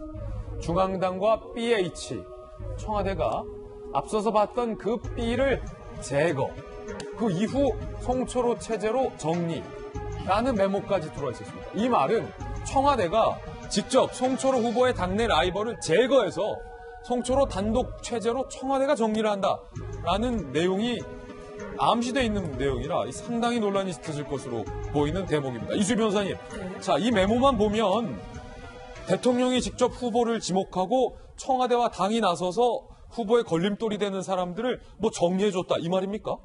뭐 대통령께서 이제 직접 나서서 올해 아주 가까운 지인에게 이번에 울산 시장 나와보시면 어떠냐 권유하는 거는 그거는 법 테두리 아니에요. 그건 괜찮죠. 거기까지였으면 괜찮은데 그게 아니고 대통령의 그런 이 보도에 따르면 그런 의중이 있다는 거를 비서실장도 알고 비서실장이 안다는 건 청와대에 많은 사람들이 안다는 거죠. 묘하게 지금 또 비서실장 아래 직제가 어디에 민정수석실이에요. 그런데 지금 김기현 울산시장 그 선거 개입 혐의가 짙은 그 하명수사 의혹이 거기에 지금 민정수석실이 또 관여가 되어 있어요. 그러니까 약간 대통령께서 출마하라고 권유했고 그걸 비서실장을 통해서 알렸다고 하면은 대통령의 의중이 뭔지는 다 아는 거잖아요. 예. 그러면 밑에 사람들은 거기에 맞춰서 움직여 줄 가능성이 높아지는 거죠. 그러니까 그다음 거기에다가 지금 송병기 부시장의 업무 일지를 보면 사실 뭐 선임 행정관도 만나서 공약 얘기도 같이 그 공약을 같이 논의했다고 보이는 정황들이 있고, 그러니까 이 업무 일지 안에 있는 업무 수첩 안에 있는 내용들이 사실상 실현된 것들이 있는 거예요. 그래서 지금 이 업무 일지 내용들의 상당 부분이 사실이라고 봐야 되고, 그렇다 그러면은 청와대가 하명 수사를 통해서 김기현 측을 흔들고, 그리고 또 당내 경선에서는 유리하게 추대로 가고 라이벌을 제거하고 경선을 안 하고 추대를 하고, 그리고 또 하나는 이제 이 공약을 또 뭐 관련된 공무원 청와대 관련자들이 좀 도와주고, 종이 아니라 상당히 도와주고, 그리고 뭐 이전에 같은 경우에는 뭐 환경부 장관이 가서, 현 시장을 빼고, 그냥 시민단체에, 일을 하고 있는 그 송철호, 당신은 변호사인 거죠. 변호사를 불러서 뭐, 그 카메라 앞에서 장관하고 막 논의하는 모습을 보여준다든가, 이런 거는 지금 저 수첩이 상당히 사실일 거라고 보이는 거죠. 그렇다 그러면 청와대가 정말 무슨 헤드쿼터처럼 그 선거 본부처럼 이 송철호 후보를 당선시키기 위해서 아주 주도적으로 움직여줬던 거 아니냐라고 충분히 의심할 만한 그런 증거가 나왔다고 봐야 할 것 같습니다. 국민 여러분께서 다 아시다시피 청와대는 선거에 개입해서는 안 됩니다. 공무원들은 정치적 중립의 의무를 지켜야 하는데 만약에 이 보도 내용이 사실이라면 그리고 이 송병기 업무수첩 내용대로 실제 선거에서 움직였다면 청와대가 깊숙이 선거에 개입한 것 아니냐라는 비판의 목소리는 더욱 거세질 것으로 보이는데 여기에서 조국 수석이 또 등장합니다. 이 판의 조국이 왜? 자, 2017년 11월 9일 송병기 업무 일지 메모 내용을 보면 이렇게 적혀 있습니다. 민주당 C 국회의원이 송철호 경쟁자 B를 움직일 카드가 있다고 누가 얘기함? 조국 수석이 얘기함. 보세요. 이 업무 수첩 내용대로라면 조국 수석이 민주당 C 국회의원을 만나서 이번에 그 울산 선거 있잖아요. 그 송철호 경쟁자 민주당 내에 B, C 있죠? 그거 내가 움직일 카드 있어요, 다. 라고 조국 수석이 얘기했다는 거예요. 이 수첩대로라면. 그렇다면 송병기 부시장이 있지도 않은 일을 이렇게 상상으로 썼을 리는 만무. 실제로 개연성이 있는 거 아니냐라는 의혹이 증폭. 그런데 이 업무 수첩대로 경쟁자 B는요, 실제 공천에서 떨어지고 민주당 지역위원장으로도 복귀를 하지 못했다라는 겁니다. 업무 수첩 내용대로 조국 수석이 이야기한 대로 실제로 움직였다라는 건데, 아니, 안용환 의원님, 여기서 조국 수석이 또 왜 등장해요? 글쎄요. 안 끼는 데가 어디예요? 잊혀질만 하면 나오고 잊혀질만 하면 나오고요. 정말 모든 사건이 다 끼어 있습니다. 그런데 저는 이제 청와대가 아까 보면은 대통령 VIP가 부담을 느끼고 있다. 가로 열고 면목 없음. 그러니까 이제 참 울산에서 민주당 계열의 정당이 시장이 된다는 게 굉장히 어렵습니다. 어쨌든 그 영남 지역이거든요. 영남 지역에서는 물론 이제 현재 민주당 계열 정당이 유리한 파시를 하기만요. 다른 지역에 비해서는. 그런데 자, 직접 말하기 부담을 느낄 정도로 좀 어려웠다라고 한다면은 그 다음 뭐예요? 그러면 적극적으로 도와야지. 당연히 그 논리적으로 되는 거 아닙니까? 참 부담을 느낄 정도면 도와야지. 라고 한다면 이제 청와대가 모든 의견 일치가 됐을 겁니다. 이심전심 됐겠죠. 그럼 이제 경쟁자가 누구냐? 아웃시켜야 된다? 당연히 그렇게 될 수 있는 거고. 그럼 청와대에서는 어떻게 아웃시켜야 되지? 이제 방법이 나올 수밖에 없고 자리를 주든지 속된 말로 협박을 하든지 할 겁니다. 총동원 될 수밖에 없는 구조지요. 대통령이 그런 마음을 가지고 있다는데 그럼 이제 당선시키기 위해서 어떻게 해야 되느냐? 불러 올라와서 정책 협의도 할 수 있고 모든 걸 다 한 겁니다. 사실 이건 면밀하게 따지면 선거법 위반이에요. 선거 개입입니다. 박근혜 전 대통령이 선거법 위반으로 2년형을 선고받았습니다. 예. 2년형에서 최종 확정이 됐어요. 그 논리대로 한다면 지금 청와대도 2년 선고받을 수밖에 없는 거예요. 이상을 선고받을 수밖에 없는 겁니다. 지금 하는 거 하나하나 나오는 거 보면은 청와대 선거 개입은 했다라고 할 수밖에 없는 것이고 그것도 어느 정도냐 매우 진하게 매우 강하게 했다라고 볼 수밖에 없는 겁니다. 후보자를 아웃시키기 위해서 청와대 나선 거 아닙니까? 지금 나오고 있는 사실만 보더라도 본인들 잘 알고 있겠죠. 그렇다면 이 부분에 대해서는 아마 이제 현 권력이 좀 더 힘이 약해지면 이와 관련해서 증언이 막 나오기 시작할 겁니다. 그러면 감당을 할 수가 없을 거예요. 어쨌든 청와대 이 부분에서는 할 말이 없고 그리고는 언제든지 진실은 밝혀진다. 이 말씀 꼭 드리고 싶습니다. 예, 조홍천 의원님 지금 보면요. 선거 치르신 입장에서 보면 야, 내가 선거에 나섰는데 당내에 있는 상대 후보를 청와대에서 제거해주고 당 바깥에 있는 후보는 경찰 수사돼서 맛이 가고 청와대 장관과 청와대 행정관들이 울산까지 내려와서 나랑 공약 뒷받침해준다? 라고 한다면 이건 뭐 100% 당선이겠네요. 임종석 얘기도 나오고 조국 얘기도 업무수첩에 나오잖아요. 저한테 그런 행운이 올까요? 정치인님한테는 안 올 것 같아요. 죄송합니다만. 실력으로 됐으니까 실력으로 뭐 선거 치르시겠죠. 남양주에서. 글쎄 그렇지만 아직은 수사 중이기 때문에 뭐 제가 여당 의원으로서 뭐라고 말씀드리긴 좀 그렇습니다. 네. 검찰 수사 결과가 나오면 그때 가서 뭐 판단해도 늦지 않겠죠. 예. 조국 수석이 민주당 씨 의원에게 내가 송철호의 당내 띠를 움직일 카드가 있다라고 업무수첩에 적혀 있다라는 의미가 뭘까요? 저게 지금 송병기 부시장의 업무 수첩에 적힌 내용이란 거죠? 그렇죠. 글쎄, 근데. 말씀하기 곤란하시면. 여당 의원으로서 아니. 지금 예. 저게 너무 간단하니까 저거 가지고 어떻게 뭘 유출을 할지를 잘 모르겠어요. 어쨌든 저거 뭐 C국회의원 불러가지고 조사하면 나오겠죠. 근데 왜 C야? 왜 C야? A, B, C의 C. 제가 C인데. 예. CHO. CHO. 본인 아니시죠? 예, 저는 부산 지역이니까요. 예. 저는 아닌데 어쨌거나 이 건은 아까도 말씀하셨다시피 당내 경선 과정에서 경쟁자를 뭐 딴 데로 보내거나 뭐 물리거나 하는 작업 하나, 또 하나가 그 경찰을 이용해서 또 상대당 후보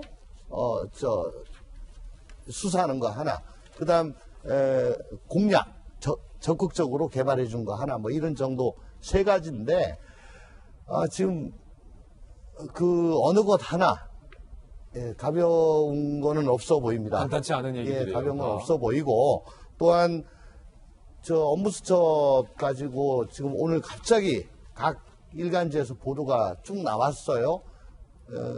그 옛날에 그 국정농단 때 우리 무슨 수석이죠? 안종범. 안종범 수석.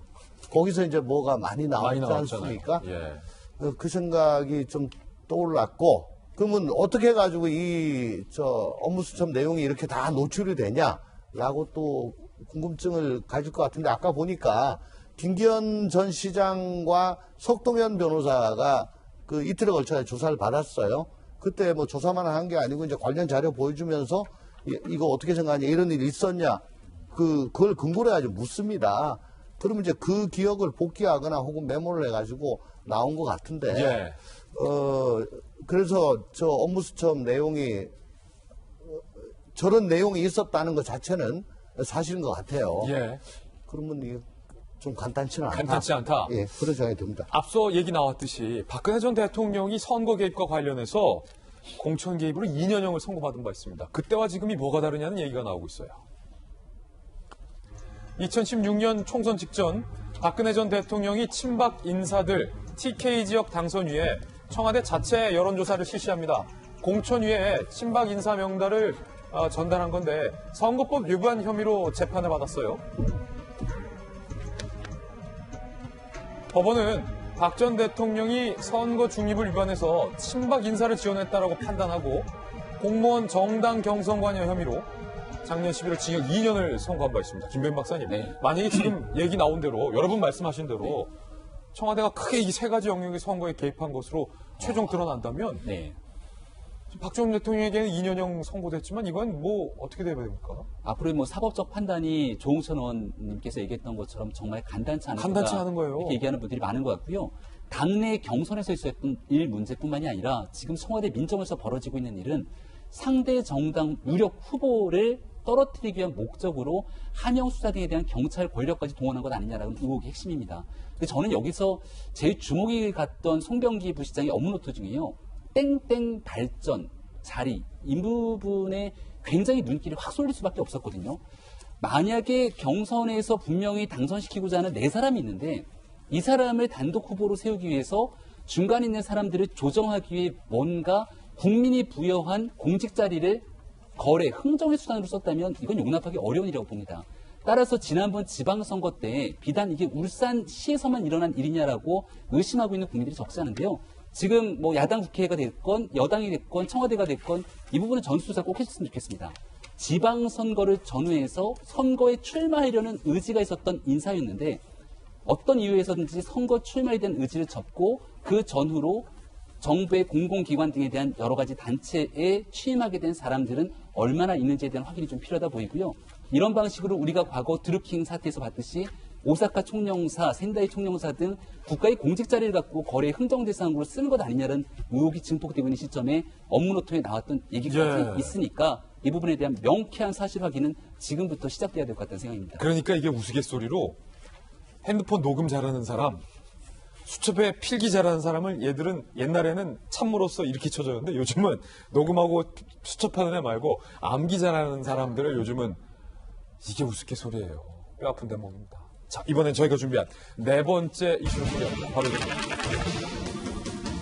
아리송한 조국의 정무적 책임, 이른바 청와대의 유재수 감찰무마 의혹과 관련돼서 조국 전 수석이 피의자 신분으로 검찰에 소환돼서 조사를 받았잖아요. 지금까지 묵비권을 행사하다가 유재수 건에 대해서는 이상하리만큼 본인의 원칙을 깨고 입을 열었는데 조국 전 수석이 아리송한 발언을 한 것으로 알려지고 있습니다. 이런 말을 했다는 거예요. 당시 감찰 중단에 따른 정무적 최종 책임은 나에게 있다. 자, 그제 검찰 조사에서 진술한 내용인데 이게 얼핏 보면 최종 책임은 나에게 있다. 나를 벌하라. 라는 의미로 보였는데 이 두 번 보면 정무적 책임은 나에게 있다. 그렇다면 법적 책임은 남에게 있다. 라는 의미로 해석이 되는 대목이에요. 허은하 소장님, 이거 어떻게 해석해야 됩니까? 저희가 뭐랄까. 뭐 신조어도 나왔다면서요? 네, 그 조국어라는 신조어가 나왔죠. 조국어? 네, 모국어는 들어봤어도 조국어라는 말은 처음 들어본 것 같아요. 조국어는 뭡니까? 조국어는 이제 미꾸라지처럼 잘 빠져나간다. 조국처럼. 그래서 자신이 피해볼 만한 것에 대한 것을 언어유희하는 겁니다. 아, 조국어? 네, 그렇죠. 언어유희하면서 잘 빠져나가는 말을 이제 조국어라고 하는데 저희를 지금 웃기려고 그러시는 건지 정말 너무 황당합니다. 기존에는 자연인 조국, 장광조국 여러 가지 황당한 표현을 하면서 저희를 좀 힘들게 하고 몰라요. 무슨 상황만 되면 몰라요 하면서 저희를 정말 헷갈리게 했었는데 지금까지 입을 꾹 다물었던 조국 교수가 왜 지금에서야 한마디 했는데 그게 또 정무적 책임. 도대체 그 정무적 책임이 연관 검색어를 떴었습니다. 아, 그래요? 잠시. 실시간 예, 검색어에 그러니까 도대체 왜 저국 저런 치면 말을 정무적. 했을까라는 생각이 들 정도입니다. 제발 알아들을 수 있는 말, 기본적으로 사람들이 합리적으로 판단할 수 있는 말을 좀 할 수 있는 그런 교수의 모습을 좀 기대하면 너무 큰 욕심일까요? 자, 종천 의원이 검사 출신이시잖아요. 네. 검사 출신이라 이제 피의자 신분 불러서 조사하다가 계속 얘기 안 하던 사람이 관련자들은 다 조국 수석이 최종 결단을 했다라고 얘기하고 있는 상황에서 이 사람의 진술이 중요한 상황에서 정무적 책임은 나에게 있다. 네. 라는 진술을 만약에 검찰이 조사해서 받았어요. 네.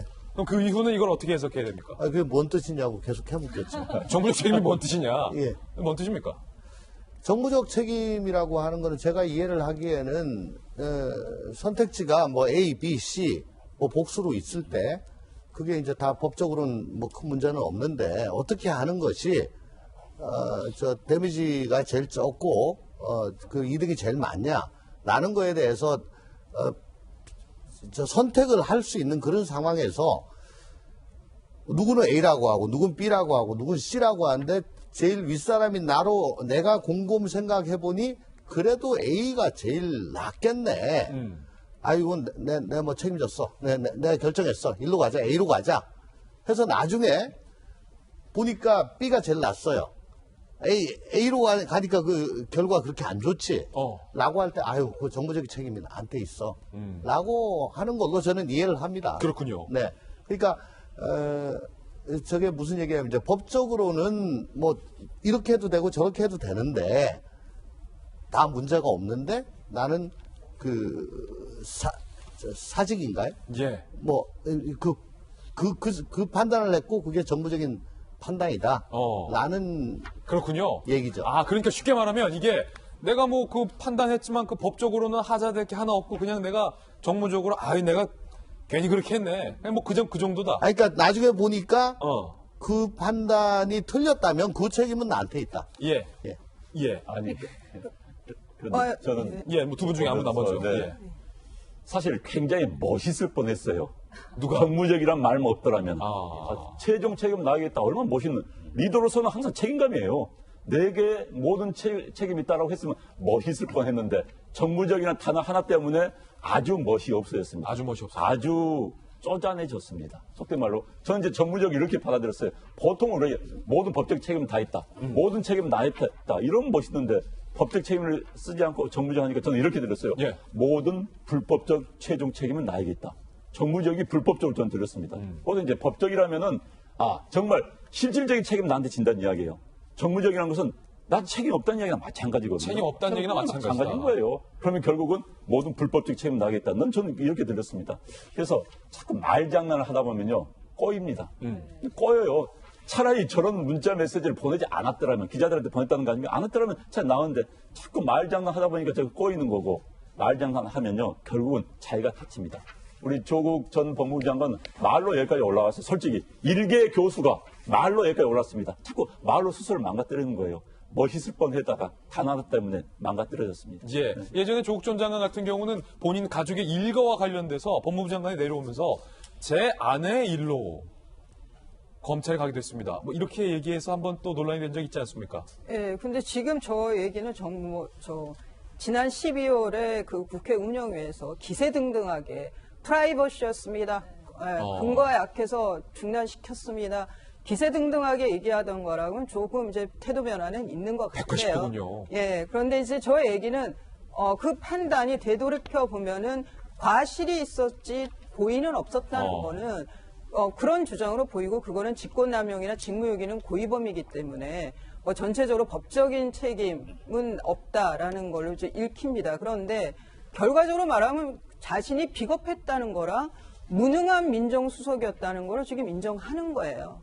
저는 비겁한 수석이었고 무능한 민정수석이어서 그게 지금의 많은 문제들을 낳았다고 보이고요. 그래서 계속 인사검증이 도대체 어떻게 하는 거냐, 민정수석실이 제대로 돌아가고 있는 거냐는 많은 문제 제기가 결국 비겁하고 무능한 조국 수석이 그 원인이었다는 게, 장본인이었다는 게 또 드러나는 게 아닌가, 그런 또 한 단면을 보게 됩니다. 예. 자, 검찰이 유재수 감찰 무마 의혹에 대해서 수사를 하고 있는데 키포인트는 유재수 부시장의 자녀 유학비에 걸려있다라는 관측이 오늘 나왔습니다. 수상한 유재수의 잠적 시점과 연관이 돼 있는데 청와대에서 조국 수석이 지시해라, 감찰하라고 지시한 이후에 특감반이 휴대폰 받아서 포렌식 했잖아요. 그때 잠적을 했어요. 그런데 조금 더 깊게 들어가 볼게요. 잠적은 자녀 유학비와 연관이 돼 있다라는 건데 유재수 부인 자녀 해외 생활 중인데 유재수 계좌에서 해외로 생활비를 보낸 송금 내역이 없다는 거예요. 그러면 자녀가 거기서 투잡을 뛰나? 아니면 부인이 거기서 잡이 있나? 일이 있나? 라고 생각하잖아요. 그러니까 특감반원이 당연히 물어봤죠. 유재수 씨, 자녀 유학비 어떻게 조달했습니까? 예리하게 탁 집어쳤어요. 그러니까 유재수 부시장이 몹시 당황하면서 월드뱅크 파괴 때 모은 돈으로 가족들이 생활하고 있다. 특감반원이 계속 소명을 요구해요. 아니 그게 말이 됩니까? 단 한 번도 생활비를 안 보냈다는 게 말이 됩니까? 어디서 조달했습니까? 재차 묻자 잠적. 금융위 병가내고 감찰 거부 후 사표. 검찰은 누군가가 자녀 유학비를 대신 부담했을 가능성을 의심하고 있습니다. 유재수 구속된 지금도 유학비 출처는 탐구 중이라는 거죠. 검찰은 미국 측에 사법공조를 요청한 바 있습니다. 어제 김변 박사님 저희가 보도해드렸지만 내 책 사줘, 한우 좀 내 대신 돌려줘, 뭐 해줘, 돈 좀 꿔줘, 그렇게 해왔잖아요. 네. 유학비 누가 대주는 거 아니냐, 검찰이 이렇게 보고 있어요. 그렇죠. 그리고 더 황당한 거는 그 문제를 면밀하게 치고 들어갔을 때 유재수 당시 국장이 제대로 소명하지 못했고, 그리고 나서 잠적을 해버렸는데 청와대 민정수석실 특별감찰반은 이 내용을 다시 슬그머니 덮어버렸다는 거죠. 이렇게까지 나왔는데도 조국 수석은 그냥 감찰하지 말라고 했던 거예요. 그러니까요. 그래서 저는 조금 전에 이수희 변호사님이 얘기했던 것처럼 비겁한 수석이라고 얘기하게 되는데, 과거 영화 실미도에 유행했던 한 대사가 비겁한 변명입니다. 이런 얘기 나오잖아요. 비겁한 변명입니다. 그렇죠. 네, 굉장히 유행했던 그 명대사가 문득 떠오르게 되는데, 청와대 민정수석실에서 당시 근무하면서 이 감찰을 덮었던 무수히 많은 사람들은 국민들의 신의를 배반한 비겁한 행동들을 했다라는 데 인식을 같이 할 수밖에 없는 것이고요. 지금 계속 검찰은 이 문제를 들여다보면서 수사가 진척되고 있기 때문에 감찰 무마는 무마대로, 그리고 유재수 부시장의 비위는 비위대로 계속 그 끝이 어딘지는 분명히 국민들을 위해서 밝혀내야 될 거라고 봅니다. 자, 유학비가 이게 한두 푼이 아닌데 유학 보내고 싶어도 못 보내시는 분들도 많거든요. 끝까지 좀 검찰이 밝혀내야 할 것 같습니다. 자, 다음 순서 가기 전에 오늘의 학불인데 여기 이쯤에서 조홍천 의원님은 뭐 남양주에서 오늘 또 급한 지역구 행사가 있기 때문에 이제 남양주로 보내드리고 오늘의 학불 4인방을 소개해드리겠습니다. 자, 이춘재 사건 첫 번째, 두 번째는 현직 경찰관이 피살된 사건이 나왔어요. 그리고 세 번째는 부동산 대책에 대해서 헌법 소원 청구가 제기됐어요. 네 번째는 F-35A 행사까지 하나하나씩 짚어봅니다. 자, 화성 8세 초등생 실종 사건 당시 담당 경찰들이 사건을 은폐하기 위해 초등생의 유골을 발견하고도 이를 은닉한 사실이 드러나 충격을 주고 있습니다. 당시 경찰들은 가족들에게도 유골 발견 사실을 알리지 않고 진범 검거에 부담을 느껴서 단순 실종 사건으로 종결을 했고 발견한 유골은 다시 인근 땅에 경찰이 묻었다라는 의혹이에요. 화성 8세 실종 사건은 30년 넘게 실종 사건으로 분류됐다가 이춘재가 내가 그 8살 김양을 살해하고 유기했다라고 자백하며 재수사에 이제서야 들어간 겁니다. 지역 주민들을 조사한 결과 당시 형사계장과 야산 수색 중 줄넘기에 결박된 양손 뼈를 발견했다라는 진술도 확보했어요. 수사본부는 당시 형사계장이었던 A씨와 형사 1명을 사체 은닉 및 증거 인멸 등의 혐의로 불구속 입건했습니다. 그런가 하면 국가수가 8차 사건 당시 용의자의 채모 성분 분석 결과를 멋대로 조작한 정황이 수사 결과 드러났는데 이를 두고 조작이 맞다 아니다 검경의 장외 신경전이 치열한 상황. 채모 DNA 감정 결과 이춘재의 것으로 확인된다면 억울한 옥살이로 재심을 신청한 윤모 씨 사건이 종지부를 찍게 될 전망입니다. 아니 이게 얼마나 황당한 사건이에요. 당시 경찰 지금 뭐 한 건지 뭐 했던 건지 상당히 좀 황당한 대목인데 결과적으로 안영환 의원님 경찰이 그때 당시 발견했던 8쌍을 김양의 줄넘기에 결박된 이 유골을 경찰이 딴 데 묻지 않았더라면 말 그대로 그냥 수사적인 묻은 게 아니라 야산에 경찰이 묻어버린 거예요. 은닉하지 않았더라면 이춘재가 진범이었다는 것을 밝힐 수 있었던 것이고 검찰에 따르면 그때 국가수가 채모 DNA를 갖고 있었는데 그것만 은닉하지 조작하지 않았더라면 이춘재에 있다는 것을 그때 밝힐 수 있었다는 거 아니에요. 경찰이 이걸 다 묻었다는 거 아닙니까? 그러니까요. 지금 현대 문명 국가에서는 있을 수 없는 일들이 정말 연달아 지금 드러나고 있습니다. 이춘재 범인도 중요하지만 정말 범인으로 오인해서 20년 옥살한 윤모 씨는 어떻게 되는 겁니까? 그분의 삶은 어떻게 되는 겁니까? 국가가 그 사람을 그렇게 만든 겁니다. 이건 국가가 정말 책임져야 되고요. 그 당시에 조사 관련된 경찰들 사실 뭐 소녀의 유골을 발견하고도 숨겼다든지 그다음에 국가수의 감정마저도 조작이 됐다든지 뭐 또 이제 법원에 넘겼어요. 그랬더니 국선 변호사 또 어떤 분이 모르겠다 국선 변호사가 최종 결심 때 안 나타났다는 거 아닙니까? 그러니까 다른 국선 변호사가 나타나는데 국선 변호사가 쓰기를 본인은 나는 죄 진위 없다. 난 죽인 적 없다고 하는데 그 변호인이 자 인정하듯이 쓰고 초범이니까 봐달라는 식으로 썼다는 거 아닙니까? 전혀 피의자의 의견과 상관이 없이 그리고 또 판사는 그래서 20년을 때리고 한 사람의 삶을 완전히 망갔던 겁니다. 국가 권력이 경찰, 검찰, 변호사, 사법부가 죽여버린 겁니다. 이건 책임져야 되는 거예요. 지금이라도 뒤늦었습니다만 물론 상당 부분이 공소시효가 지났기 때문에 처벌할 수가 없습니다. 그러나 밝혀서 다시는 이런 피해자가 나타나지 않도록. 전 제일 가슴 아픈 게요. 경찰에서 그 윤모 씨가 다리가 안 좋습니다. 그 쪼그레뜨기를 시켰다는 거 아닙니까? 그때 말로 몸이 안 좋은 사람한테 그리고 75시간을 잠을 안 재우면서 고문을 했다는 거 아니에요. 몸이 안 좋은 사람한테. 그게 말이 됩니까? 그리고 그 이후에 조작을 하고 협박하고 변호사까지 국선 변호사 사람이 인권을 생각해낼 사람이 나서가지고 범인 이 사람을 유죄를 만들었다는 건 있을 수가 없는 일입니다. 이건 다 책임져야 되는 거예요. 경찰이 그때 당시 타깃을 정하고 그 타깃으로 몰고 가기 위해서 각종 불법과 조작, 은닉까지 경찰이 일삼았다라는 얘기가 이 의혹이 사실이라면 되는 겁니다. 당시 경찰 도대체 무슨 짓을 벌인 겁니까? 이번에 뒤늦었지만 명명백백히 밝혀지길 저희도 두 눈 부릅뜨겠습니다. 두 번째 앞을 소식 만나보시죠.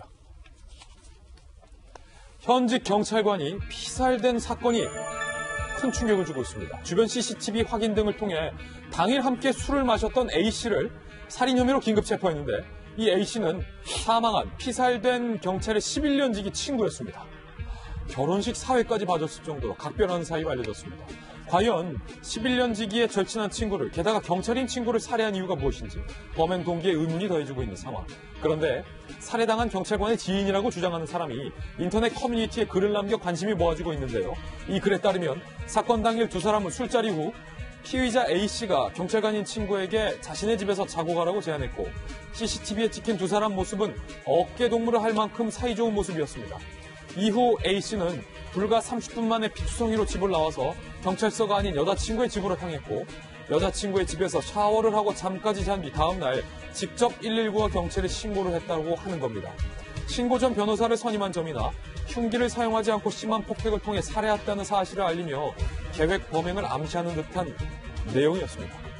경찰은 이 글에 대해 정확한 사실관계는 확인해줄 수 없다는 입장. A씨는 경찰 조사에서 다툼이 있었는데 기억이 잘 나지 않는다라고 주장을 하고 있는 상황입니다.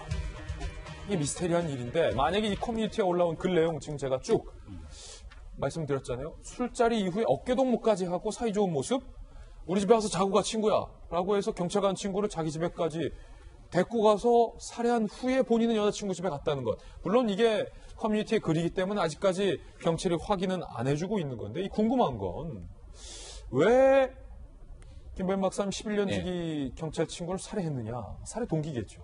지금은 뭐 추정하기가 굉장히 좀 어려운 예. 상황으로 볼 수밖에 없고요. 다만 흉기를 사용하지 않고 사실상 맨몸으로 이렇게 피투성이가 될 정도의 살인사건이 벌어졌다는 기사가 나옵니다. 그렇기 때문에 현지 경찰관이 죽음에 이르게 된 사건이라면은 현지 경찰관도 여기에 대한 물리적인 본인의 방어는 어느 정도 가능했을 텐데 도대체 무슨 일들이 일어났던 거야 라는 궁금증이 하나 들고요. 두 번째는 들어간 지 30분 만에 속옷 차림으로 피투성이가 된 채 뛰어나갔다는 겁니다. 예. 그러면 상식적으로 봤을 때 계획적인 범행이라면 속옷 차림으로 뛰어나오지는 않았을 거라는 생각이 들거든요. 예. 그러니까 그 30분 사이에 의도하지 않았던 뭔가의 불미스러운 사건들이 있지는 않았을까. 그렇기 때문에 우발적인 범행 등이 일어나게 되고 속옷 차림으로 피투성이가 된 채 뛰어나오지 않았을까 싶은데요. 근데 보통 아무리 우발적이더라도 그런 일들이 벌어지고 나면 굉장히 좀 당혹스러워해서 도피라거나 해야 될 텐데 또 여자친구의 집으로 가서 잠이 들었다라고 하는 있을 수 없는 일들이 계속 벌어지고 있는 상황인 것 같습니다. 현재까지는 모든 것들이 추정에 불과하기 때문에 이 미스테리한 사건의 진실들을 경찰이 좀 조속하게 사건의 규명들을 밝힐 필요가 있다는 생각이 듭니다. 예, 이게 우발적인 범행인지 아니면 원한에 근거한 계획 살인인지 그렇다면 그 원한이 금전적인 문제였던 건지 아니면 치정의 문제였던 건지 이 부분이 다 지금 조사가 돼야 사실 경찰에서도 아마 발표를 할 수 있을 것 같습니다. 현지 경찰관의 피살이기 때문에 경찰이 조속히 수사를 하리라고 기대를 해봅니다. 자, 이번엔 세 번째 아플 소식입니다. 이것도 황당한 소식이에요. 보세요. 정부가 15억이 넘는 아파트에 대해서 이제 은행에서 대출 1원도 못 받게 한다는 초강도 규제를 발표했죠. 하루 만에 정부의 대출 금지는 위헌이다. 헌법을 위반한 것이다. 라는 헌법 소원 청구가 제기됐습니다. 헌법상 당연히 보장받아야 할 국민의 행복 추구권과 평등권, 재산권을 정부가 침해한다는 거죠. 국민 의견 수렴의 절차도 없이 갑자기 15억 넘는 아파트 살 때는 이제 은행에서 대출 못 받아 라고 발표한 것도 헌법 원칙을 어긴 것이라고 주장이 나왔습니다. 법조계에서도 15억 원 이상일 경우 주택의 담보적 가치를 전혀 누리지 못하게 됐다. 1주택자까지 건드린 것은 적절한 방법이 아니다라며 지적이 나왔고요. 앞서 종부세의 세대별 합산 과세를 두고도 재산권 침해 이유로 위헌 결정을 내린 헌재가 이번에 어떤 판단을 낼지 이목이 집중되고 있는 상황입니다. 이수희 변호사님, 상당히 이번 정부의 부동산 규제에 대해서 위헌적인 요소가 있다. 특히 정부가 국민의 재산권을 과도하게 침해하고 있다라는 지적이 사실은 상당히 많은 것 같아요. 예, 저도 변호사로서 좀 상당히 위험한 행정 조치가 분명히 있는 것 같아요. 특히 이제 자유시장 경제 원칙에서 이제 반하는 지금 이 정희찬 변호사는 본인이 15억 이상 주택을 갖고 있다는 거예요. 그래서 거기에 자기는 대출을 받으려고 했는데 그게 막히면서 그러니까 본인의 권리의 제한을 받은 거죠. 이런 본인의 이해관계가 있어야지 헌법 소원을 또 청구할 수가 그렇군요. 있기 때문에 뭐 그런 요건들을 갖춘 상황에서 이제 헌법 소원을 하겠다는 건데 그래서 그 결과가 좀 귀추가 주목되는 것이 헌재 구성원들이 지금 성향 상황들이 좀 바뀌고 있죠. 뭐 이 정부 들어서 이제 정권 들어서 새로 오신 분들도 있고 해서 그런데 이제 그 헌재는 정말 헌법 원리에 따라서 판단을 해야 됩니다. 그것이 우리 자유시장 경제 체제 유지를 위한 마지막 보루인 거거든요. 그래서 저는 헌재가 좀 정무적 판단이 아니라 법리적 판단으로 좀 현명한 판단을 해줬으면 좋겠고, 이 정인찬 변호사의 이런 헌법소원 제기는 나름 상당히 용기 있는 그 행동이다라는 생각도 듭니다. 왜냐하면 변호사들도 잃으면 잃을 게 꽤 많아요. 뭐 세무조사 들어오고 이러면 힘들거든요. 그래서 그런 불이익이 감수하면서까지 이런 헌법소원을 제기하겠다는 거 저는 용기라고 봅니다. 그렇군요. 허은하 소장님, 실제로 집을 계약해놨다는 거예요. 이런 사람들이 뭐 전세자리만 하다가 이제 좀 벌이도 좀 모았고 좋은 곳에 오랫동안 계획해서 정말로 딱 집 한 번 사보자 해서 전세 계약을 했는데 당장 오늘부터 대출을 못 받아. 발 동동 구르는 피해자들도 상당히 벌써 많이 나왔더라고요. 지금 상당히 많다고 하더라고요. 그러니까 내가 계약을 딱 해놨는데 그러면은 현금은 없고. 그렇죠. 그럼 계약을 깨면은 계약금은 그냥 그 주인이 갖게 되는 거잖아요. 그러니까요. 그러니까 2차 피해를 받게 되기도 하고 또한 이제 살던 전세인들이 나가는 경우도 있는데 나갈 때 돈이 사실 없잖아요. 그거 끼고 나서 이제 집을 장만하는 분들도 계실 텐데 그때 그걸 장만하지 못해서 당황하는 경우가 상당히 많다는 겁니다. 제가 기존에 문 대통령님께 여쭤봤었던 것 같아요. 진짜 소통하고 계십니까? 정말로 올바른 정보를 듣고 계십니까? 이거 지금 집값 잡겠다고 주택시장 안정화 이렇게 제목을 잡으셨는데 안정화되고 있지 않고요. 일반 국민들 지금 피멍 듭니다. 강남 한번 살아보고 싶다라고 하면서 열심히 돈 모으려던 사람들은 희망 사라졌어요. 그리고 젊은이들도 이제는 서울 좋은 데선 집 못 사는구나라는 것을 확실하게 알게 되는 순간입니다. 그리고 지금 당장 난리가 났습니다. 이 난리 난 상황 어떻게 해결하시려고 합니까? 공론화장에서 이야기 좀 들어주세요. 국민의 소리를 들어주시기를 진심으로 바랍니다. 지금 이수희 변호사님도 지적했지만 정부가 규제를 할 수 있는 영역이 있지만 개인의 재산을 거래하는 과정에서 은행으로부터 대출을 받을 수 있는 권리를 정부가 전면 차단하는 것이 이 정부의 역할의 범위를 훨씬 초과한 더 나아가 위헌적인 지금 비판까지 나오고 있는 그런 대목인 거잖아요. 네, 서울에 있는 아파트 값이 굉장히 문재인 정부 들어서 수직 상승합니다. 예. 그러다 보니까 웬만한 아파트 값이 9억 원이 넘어요. 그럼 9억 원이 넘는 아파트에서 살고 있다가 조금 평수를 넓혀가려고 내 아파트를 처분하고 조금 더 넓은 평수의 아파트를 계약하게 되면 지금 얘기하는 금액이 나오는 데도 있습니다. 그렇게 계약을 하고 나면 나중에 최종적인 잔금 치른 날에 대출 여부가 결정이 돼야 되는데 그때 이런 정부의 조치를 보고 나서 완전히 멍한 상태로서 TV 화면만을 바라볼 수밖에 없는 건데요. 이 정부가 애당초 정부 취임하고 나서 처음 했던 얘기는 다주택자를 잡겠다는 겁니다. 그 다주택자를 잡기 위한 조치들을 면밀하게 시행을 했으면 지금 이런 상황까지 오지 않았을 거라고 보는데 얼마 전까지 청와대에 있는 참모진들 얘기 보니까 다주택자 많잖아요. 그리고 여기에 대해서 재건축 시장 때문에 문제가 불거졌다고 분양가 상한제 얘기했지만 이로 인한 풍선 효과로서 다른 데로 역풍을 불고 있는 게 부동산 시장의 상황입니다. 지금 하고 있는 내용을 바탕으로 저는 부동산 값이 잡힐 수만 있다면 여기에서 피해를 입는 국민들이 그래 진짜 부동산값 잡는 거야 한번 볼까라는 생각이 드는데 그럼에도 불구하고 대한민국의 부동산값 못 잡을 거라고 생각하는 국민들이 훨씬 많습니다. 그렇다면 문재인 정부에서는 과연 총체적으로 제대로 된 종합적인 마스터 플랜에 따라서 이 내용들을 실행하고 있는 건지 솔직하게 국민에게 얘기하고 여기에 대한 대안들을 마련할 그런 준비가 되어 있어야 된다고 생각합니다. 예, 이 정부의 부동산 대책이 발표될 때마다 나는 강남 살아서 아는데 당신들은 강남 살 필요 없어 라고 얘기했던 청와대 모 인사의 발언이 왜 계속 생각나는지 모르겠습니다. 자, 네 번째 앞으로 소식 전해드립니다. 어제 우리 군이 청주에서 개최한 스텔스 전투기 F-35A의 전력화 행사를 비공개로 진행했습니다. 자, 결국 비공개로 했어요. 막대한 예산을 들여서 2025년까지 총 60대를 도입하는 사업으로 1차 도입에만 7조 7천억의 국민 세금이 들어가는 초대형 사업. 그런데 이렇게 중요한 전투기 전력화 행사에 대통령 안 오셨습니다. 국방부 장관 안 왔어요. 공군의 그냥 내부 그것도 비공개 행사로만 철저히 신속하고 쉬쉬하면서 비밀리에 진행했습니다. 이에 군은 국군의 날과 국제항공우주방위산업전시회에서 이미 공개해서 추가 홍보 필요성을 못 느꼈다라는 해명을 내놨는데 전직 국방부 출입 기자로서 이건 궁색해 보입니다.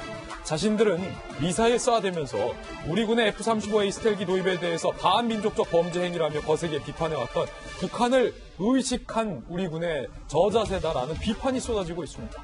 안영환 의원님. 네. 자, 뭐 외교안보 데스크, 국방부 출입기자, 전 네. 국방부 출입기자 출신이잖아요. 국방부 출입기자들끼리 솔직히 얘기해 보자고요. 네. 눈치 본 겁니까? 안 본 겁니까? 봤지요. 누구 눈치 본 거예요? 아니, 사실 군은요, 굉장히 홍보하기를 원합니다. F-35는 정말 홍보하고 싶어요. 왜? 아까 말씀하신 것처럼 국민의 세금을 7조 이상이 들어간 거대한 돈이 들어간 그런 전투기가 들어왔습니다. 레이더에 안 홍보하고 잡히는. 그렇죠. 홍보하고 싶죠. 그런데 이제 북한이 또 가장 무서워하는 거예요. 레이더 사실 이제 F-35가 북한에 들어가가지고요. 네. 하면은 북한이 레이더망이 굉장히 허술합니다. 허술해요? 어쩔 때 전기가 끊기면요. 작동도 안 할 경우가 있습니다. 네. 어찌됐든 F-35가 들어가면 북한 주소국을 막 타결할 수 있는 거예요. 지도새도 모르게 그냥. 그럼요. 예. 김정은 가장 무서운 게 F-35입니다. 그런데 이걸 공개를 하지 않았어요. 근데 아까 비디오가 나왔는데 전 지금 굉장히 궁금한 게 지난번에 공군에서요. 차고인지 의도인지 모르겠지만은 F-35가 들어가가지고 북한이 들어가가지고 북한의 미사일 발사대를 공격하는 게 공군에서 내보냈습니다. 그래서 저는 우리 공군이 왜 이러지? 이거 청와대 눈치를 이거 큰일 났네 했는데 이번에 비공개하는 거 보고 아마 그 공군 그 만들고 공개했던 홍보 장교 아마 혼나지 않았을까 싶어요. 어찌됐든 사실 과거에는요. 올 1월 달에 국방부 장관 우리 공중급유기 전력화 때 행사장 나왔습니다. 그리고 다 공개했습니다. 박근혜 전 대통령 이보다 훨씬 약간 F-50 경공격기 전력화 할 때도 다 나타났습니다. 그런데 왜 이 정부 들어와서 뭐가 그렇게 무서운지. 게다가 장관 안 나타나는 건 좋다 이거. 언론에 공개를 하지 않아요. 왜? 언론에 공개되면 이제 나오니까. 그러니까 김정은이 보니까 그건 아니죠. 그건 아니다. 뭐가 예. 그렇게 겁납니까? 할 건 다 하고 그래도 할 거 안 하니까 빵 맞고 욕 먹습니다. 할 거 다 하면요 북한도 함부로 못 하는 거예요. 예. 전직 공군 장교 출신의 돌직구까지 들어봤습니다. 저희들은 60초 광고 후에 돌아오겠습니다. 잠시 후 뵙죠. 자, 오늘 저희가 준비한 순서 모두 다 전해드렸습니다. 저희는 내일 아침 9시 15분에 더욱더 풍성한 소식 들고 인사드리겠습니다. 오늘 하루는 분명 어제보다 나을 겁니다. 좋은 하루 되십시오. 고맙습니다.